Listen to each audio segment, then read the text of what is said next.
그럼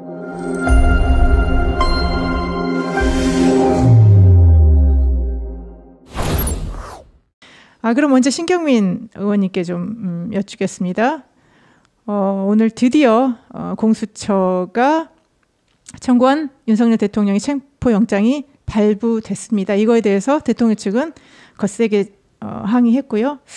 이거를 둘러싼 쟁점과 향후 전망을 좀 어떻게 좀 보고 계실까요? 지금 12월 3일 날 우리나라가 불확실성 속으로 성큼 기어들어가 버렸습니다. 이 불확실성을 제거하는 것이 12월 3일 이후에 큰 쟁점이었는데, 일단 불확실성 제거에 있어서 첫 번째로 중요한 건 헌법재판소의 완전화였습니다. 그리고 두 번째는 윤석열 대통령과 그 일당에 대한 수사고요.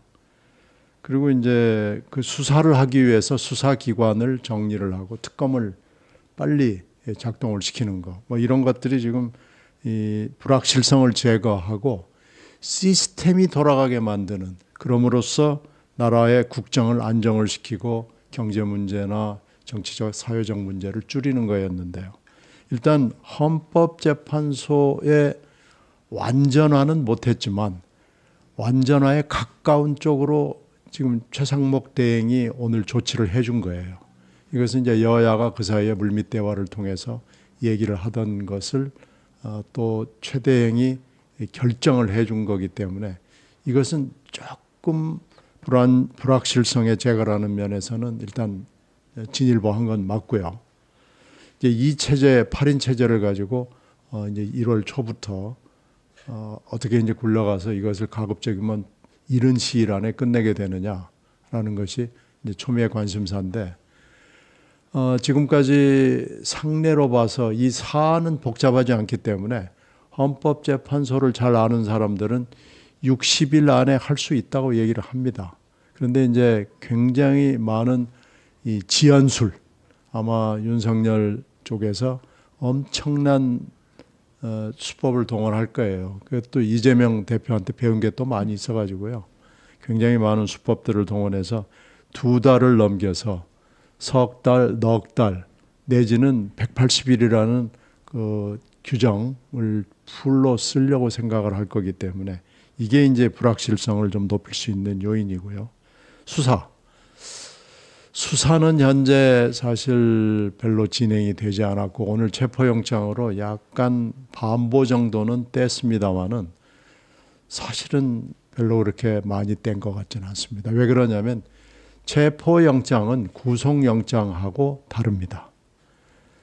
체포영장은 조사를 하기 위해서 수사기관이 부르는 겁니다. 일단 부르는 겁니다. 그런데 이것을 안 가려고 노력을 하게 되면 안 갈 수가 있어요.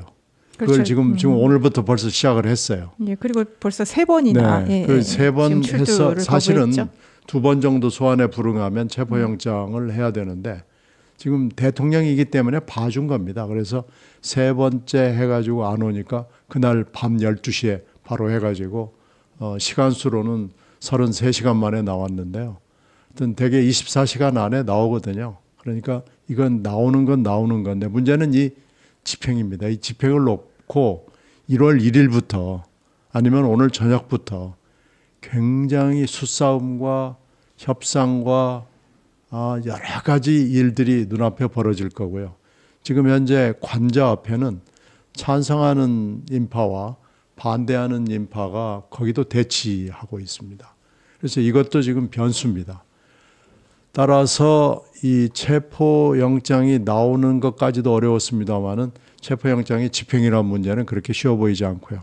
이게 만약에 이 기한 안에 안 되면은 다시 또 청구를 해야 되고요. 체포영장이 발부가 됐으나 조사를 안 받은 정치인들이 좀 있습니다. 따라서 그 선례에 따라서 굉장히 버티게 들어갈 거기 때문에 체포영장은 하여튼 진일보하긴 했습니다만 반보 정도밖에 되지 않았다는 거고요. 지금 현재 윤석열 쪽에서 제기하는 수사 권한의 문제, 그렇죠. 그리고 네. 지역의 그 관할권 문제는 뭐 헌재 뭐 여러 가지를 지금 2개를 냈습니다만은 그건 그렇게 중요해 보이지는 않아요. 지역적 관할권은 원래 이게 중앙지방법원에 가는 게 맞습니다만은 지역적 관할권으로는 이게 서부 관할이에요. 서부 지방법원, 그렇죠. 지방법원이 용산 경찰서를 관할하고 있기 때문에 이건 그 문제가 되지 않을 거고요. 수사권한 문제는 물론 뭐 얘기가 틀린 건 아닙니다만은 이 문제는 오늘 영장 판사가 별 문제가 되지 않는다고 그래서 영장을 발부한 거기 때문에 큰 문제가 될 것 같지는 않습니다. 그러니까 이것도 역시 헌법재판소에서 아마 무시해도 될 정도라고 결론을 내려줄 거기 때문에 이건 그냥 뭐 지연선술이고 트집잡기이기 때문에 별 문제가 아닌데 문제는 집행이죠. 집행은 이제 형사소송법에 따라서 지금까지 압수수색을 대통령실을 한 사례가 없습니다. 되게 체포영장 앞에 수색이 들어가거든요. 수색과 체포영장, 수색과 압수영장 이렇게 들어가는데 수색을 못하게 하거든요. 근데 이번에 수색영장도 같이 발부. 아니 원래 그렇게 해요. 원래 지금 우리 형법상 압수수색 영장이라고 되어 있는데 엄밀하게 법률적으로 합리적으로 얘기하면 수색 압수영장입니다. 그래서 수색 체포영장입니다. 그게 이제 그 일본 걸 번역해 가지고 들어오면서 압수수색이라는 게 우리 말에 지금 정착이 돼서 그러는데요. 수색 체포영장입니다. 아니 그러면 이제 신호님 당연히 그동안에 윤석열 대통령 측은 소환에도 세 차례 불응했고 공수처가 권한도 없고 계속 이렇게 해서 체포영장 집행을 못하게 할 텐데 그리고 용산 앞에는 또 윤석열 대통령을 지키겠다는 다수의 사람들이 있습니다. 그러면은 뭐 강제로 들어와서 막 경호처랑 충돌도 하고 뭐 이렇게 하는 건가요? 이제 그 국가 기밀을 요하는 곳이잖아요. 그렇기 때문에 그거는 이제 관리 책임자의 허락을 득해야 돼요. 근데 이제 중대한 국가 기밀이라는 그 단서는 붙어 있지만 그 형사소송법 110조의 1항과 2항이 이제 그걸 뜻하는 건데 1항에는 국가 기밀이 있는 곳은 할 수 없다고 되어 있고 2항의 경우에는 또 중대한 것이 아니면 할 수 있다고 되어 있습니다. 그래서 1항과 2항이 좀 교차하죠. 그런데 어찌됐든 간에 이게 가능하려면은 윤 대통령 본인, 이게 관리 책임자잖아요. 그 경호처장, 비서실장, 그리고 권한대행, 이 당사자들이 합의를 해야 들어갈 수 있습니다. 그런데 지금까지 압수수색, 그러니까 수색 압수가 이루어진 적이 없습니다. 그래서 수색을 먼저 해야 체포가 된다고 그랬잖아요. 수색을 못하게 하는 거예요. 그렇게 되면은 그러면 강제로 들어가겠다라고 얘기할 수는 있는데 그게 가능할 것 같지가 않아요. 왜냐하면 다 무장을 하고 있잖아요. 네, 그렇죠. 이게 그래서 그냥 들어가겠다라는 것은 굉장히 무리한 결정이고 그걸 또 막겠다는 결정을 하는 것도 또 무리한 결정이고 양측이 다 법과 절차에 따라서라고 설명을 합니다마는 뭐가 우선이냐라는 판단을 해야 되거든요. 근데 뭐가 우선이냐 하는 판단이 좀 애매모호한 경우에 해당이 돼서 지금까지 그러니까 수색 압수가 대통령실에 대해서 성사가 된 적이 없었습니다. 그럼 박병석 대표님요. 아니 그러면 이제 체포영장 앞에서 이게 딱 수사가 지금 한번 멈추는 게 되지 않습니까? 그러면 이 내란 관련해서 윤석열 대통령은 그럼 수사에 진척이 없고 그럼 이제 그 밑에 같이 내란을 뭐 공범으로 지금 뭐 구속됐던 이 사람들 중심으로 그러면 이제는 이 사건이 수사가 진행이 되는 건가요? 그러니까 뭐 이미 다 아시고 계시는 거지만 사실상 이제 군검찰에 의해서 그리고 검찰에 의해서 경찰에 의해서 다른 대통령 한 명을 제외한 다른 분들에 대한 수사는 사실상 저는 거의 종료됐을 거라고 생각합니다. 이미 뭐 기소가 되는 단계이기도 하고 그래서 대통령을 수사를 해야 하는데 이제 수사 없이 기소가 해야 되는 그런 상황이 생길 수도 있는데요. 이 체포영장에 응하지 않았던 과거 정치인들의 사례 중에 제가 떠오르는 게 있는데 그것부터 말씀드리자면 2007년이던가요? 그 당시 민주통합당이었나요? 김민석 의원이 당사에서 24일간 버텼던 기억이 납니다.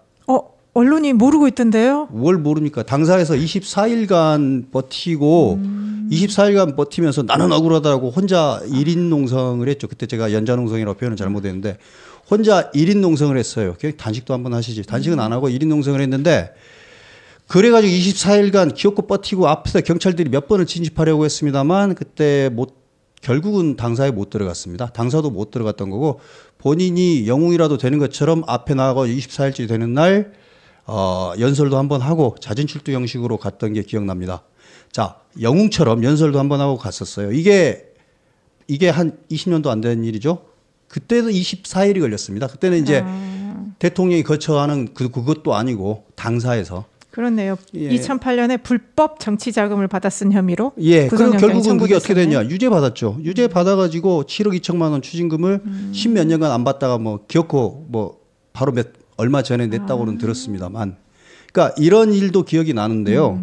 그래서 그러니까 체포영장 가지고 억지로 강제로 집행하는 게 이게 쉬운 일은 아니다라는 생각이 들고 그런 경우라면 구속영장으로 가야 되는 거 아닙니까, 의원님?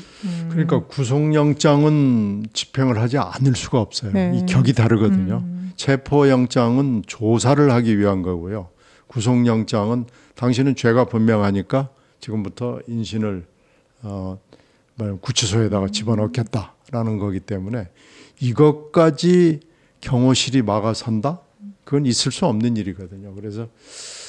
그런데 이제 문제는 조사를 못 구속영장 치려면 사유가 확실해야 되니까. 조사를 해야 되는데 조사를 못 하고 바로 구속영장으로 갈 수밖에 없는 상황이 결국은 생기고야 말 것 같습니다. 그러겠네요. 아니 피의자가 거부하는데 방어권도 그러면 없이 그냥 구속하겠다 하면 또 할 수밖에 없겠네요. 공수처는. 하여튼 1월 초에 지금 상황을 우리가 예상을 해보면 이게 지금 오늘 나온 체포영장이 1월 6일까지인가가 시한일 거예요. 그래서 한 번 더 체포영장을 또 그때 가서 치든지 아니면 6일 안에 집행을 한다고 그러면서 시끄럽게 하든지 아니면 기습적으로 가는 방법도 있죠. 새벽에 담 넘어가는 방법도 있으니까요. 그렇게 안 되면은 다시 체포영장을 치고 체포영장을 몇 번을 해야 될지 모르겠습니다만 이것도 하다가 안 되면은 바로 구속영장으로 조사 없이 영장으로 구속영장으로 가는 방법 이런 방법밖에는 지금 생각이 나지 않습니다. 그러겠네요. 그러면 일단 공수처가 구속영장 청구해서 구속까지를 한다고 하면 그런데 또 이제 기소는 또 공수처가 권한이 공수처가 열흘 동안 인신을 네. 구속할 수 있거든요. 네. 물론 몸은 서울구치소에 있는 거고요. 그래서 열흘 후에는 몸은 서울구치소에 있는 상태에서 검찰로 송치를 하면 검찰이 다시 또 열흘 동안 수사를 해가지고 열흘 후에 구속 기소할 수 있죠. 물론 불구속 기소도 가능하고요. 그러면 어쨌든 이제 시간이 많이 걸린다는 얘기입니다. 예, 제 말씀은 네. 이게 어차피 가야 될 길이긴 하죠. 네. 가죠. 이게 시간이 지금 생각하는 것처럼 6일 내에 후다다닥 체포를 해가지고 조사를 하고 바로 그걸 검찰로 송치하고 이렇게 안 된다는 얘기입니다.